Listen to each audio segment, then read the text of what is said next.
রুম্পাদি কি সত্যি আবার তৃতীয়বার বিয়ের পিড়িতে বসতে চলেছে? সত্যি কি আবারও নতুন কোনো মানুষ এসেছে তার জীবনে? আজকের এই ভিডিওটা পুরোটা দেখলে আপনারা সমস্ত সত্যিটাই জানতে পারবেন। বর্তমানে আবারও কিন্তু এই বিষয়টা নিয়ে তোলপাড় হচ্ছে। রুম্পাদি নিজেও এরকম একটা থাম্বনেল দিয়ে ভিডিও পোস্ট করেছে, যেখানে আপনারা দেখতেই পাচ্ছেন তার তৃতীয় বিয়ে নিয়ে কথা বলেছে, তার নতুন সম্পর্ক নিয়ে কথা বলেছে।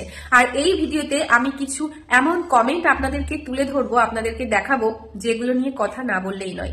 তো অবশ্যই ভিডিওটি সম্পূর্ণ দেখুন, তাহলে পুরো বিষয়টা আপনাদের কাছে ক্লিয়ার হয়ে যাবে। আপনারা সকলেই জানেন আরিয়ান দা চলে যাওয়ার পর রুম্পাদির ওপর কত রকমের নেগেটিভ কমেন্ট এসেছে, কত বাজে প্রভাব পড়েছে। সবাই কিন্তু অনেক রকম আজে বাজে মন্তব্য করেছে। সমস্ত কিছু সামলে মেয়েটা যখন আবারও নতুন করে কাজের জগতে ফিরেছে, নতুন করে ঘুরে দাঁড়িয়ে সবকিছু সামলে নতুন করে বাঁচতে শুরু করেছে, আবারও তার উপর এরকম পার্সোনাল অ্যাটাক করছে কিছু মানুষ। আমি একটাই কথা বলতে চাই, যদি রুম্পাদি আবারও কোনো সম্পর্কে জড়ায়, নতুন করে আবারও বিয়ে করে সুখে সংসার করে, তাহলে এতে কিছু মানুষের প্রবলেমটা কোথায়? সবারই কিন্তু অধিকার আছে নিজের জীবনটাকে সুন্দর করে সাজিয়ে নেওয়ার। আরিয়ান দা আজ আর আমাদের মধ্যে নেই।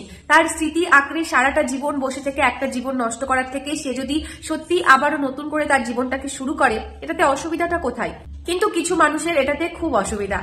যদিও বিষয়টা পুরোপুরি মিথ্যে, রুম্পাদি কনের সাজে সেজেছে বা বিয়ের সাজে সেজেছে শুধুমাত্র নিজের প্রফেশনের জন্য, ভিডিও শুট করার জন্য। আসলে কিন্তু রুম্পাদি কোনো নতুন সম্পর্কে জড়ায়নি বা তার বিয়েরও কোনো কথা হচ্ছে না, তার বিয়ে হচ্ছে না। এটা সম্পূর্ণ একটা ভুয়ো খবর। তবে আমি একটা কথা বলতে চাই, খবরটা যদি সত্যি হয়ে থাকে সেটা তো অনেক আনন্দের বিষয় যে একটা মেয়ে তার খারাপ স্মৃতি থেকে বেরিয়ে আবারও নতুন করে বাঁচতে শুরু করেছে, আবারও তার জীবনটাকে সুন্দর করতে চলেছে। এই বিষয়টাকে নিয়ে প্লিজ আপনারা কেউ নেগেটিভ কমেন্ট করবেন না। তবে কিছু কিছু কমেন্ট আপনাদের সামনে তুলে ধরতে চাই। তো চলুন এই কমেন্টগুলো দেখে নিই, যারা এরকম ধরনের কমেন্ট করে। এটা কি আমার নতুন দাদা নাকি? বিয়েটা তাড়াতাড়ি সেরে ফেলো, এত রোম্যান্স আসে কি করে? আরে কেনা কে চাতে হো? সত্যি মানুষের মানসিকতা কত নিচু, কোনো কিছু জানার প্রয়োজন হয় না, বলতে পারলেই বাঁচে। কে হয় এই ছেলেটা না জেনেই ভুলভাল কমেন্ট। আর যদি এমন কিছু হয়েও থাকে তাহলে ক্ষতি কি? রুম্পাদির কি অধিকার নেই ভালোভাবে বাঁচার? নিজেদের মাইন্ডটা ঠিক করে তৈরি করুন। এই বোনটা দেখুন কত পজিটিভলি নিয়েছে বিষয়টাকে। সবাই এরকম সুন্দরভাবে ভাবতে পারে না। আর একজন কি ভেবে এই কমেন্টটা করেছে আমি জানি না, তবে আপনারা একটু দেখুন। আগে এত আনন্দ নিয়ে ভিডিও করতে না, দেখে মনে হতো জোর করে করাচ্ছে কেউ। কি দেখে ওনার এমনটা মনে হয়েছে সেটা বোধহয় ভগবানও জানে না, কেবল উনিই জানেন। এত তাড়াতাড়ি এত রোম্যান্টিক ভিডিও করার কোনো প্রয়োজন ছিল না। তুমি একাই যথেষ্ট ছিলে।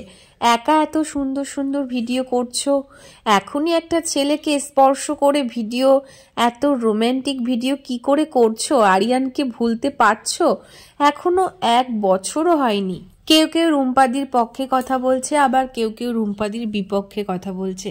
তো আপনারা রুম্পাদির পক্ষে না বিপক্ষে? মানে আপনাদের কি মনে হয়, রুম্পাদি যে এত তাড়াতাড়ি আরিয়ানদাকে ভুলে অন্য একটা ছেলের সাথে ভিডিও করছে, এটা কি ঠিক করছে নাকি ভুল করছে? তো এই বিষয় নিয়ে আপনাদের কার কি মতামত অবশ্যই কমেন্ট করে জানাবেন।